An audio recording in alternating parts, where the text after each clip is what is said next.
অংকুৰিত অসমৰ দৰ্শকসকলক আজি এটা কৃষি যন্ত্ৰৰ লগত পৰিচয় কৰাই দিম, যিটো যন্ত্ৰৰ সহায়ত আমাৰ কৃষকসকলে কম সময়ত আৰু একেটা সময়তে বেড বনোৱা আৰু মালচিং পেপাৰৰ পৰা কাম কৰিব পাৰিব।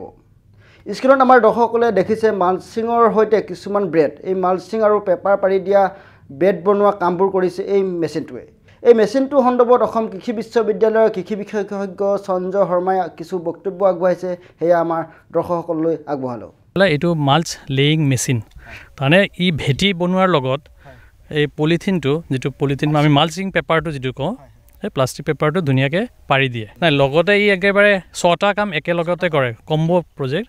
ই ভাবক ভেটিটো বনালে, তাৰপিছত যদি আমি ড্ৰিপ লাইনটো পেলাব বিচাৰোঁ, তাতে পাৰিব বিচাৰোঁ, তো সেই ড্ৰিপৰ পাইপটো লগত খাৰ দিয়া কামটো, খাৰ দিয়াটো পাৰি। আৰু লগতে ভাবক ফুটা কৰিব লাগিব, ইয়াত আপুনি ৰুবলৈ ফুটা কৰিব লাগিব নাই, আপোনাৰ দূৰত্বটো ঠিক কৰি ল'লে কি শস্য কৰিব সেই ধৰণে আমাৰ বেলেগ বেলেগ ফুটা থাকিব জোখত, সেইখিনি ফুটা কৰিব পাৰি।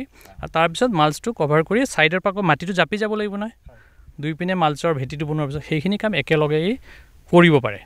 আৰু তেখেতসকলে ক'লে নহয়, খুব সহজত খুব কম সময়ত কামটো কৰিব পাৰি। আৰু গোটেই মেচিনটোৰ যদি ভাবে আপুনি 1-1.5 লাখ টকা, যিটো সঁজুলিৰ কথা কৈছোঁ, যেনেকৈ ৰোটোভেটাৰ হয়, ট্ৰেক্টৰৰ পিছফালে লাগে যেনেকৈ আমাৰ কাল্টিভেটৰ ৰোটোভেটাৰ আছে, তেনেকুৱা ই এটা মাল্চ লেয়িং মেচিন।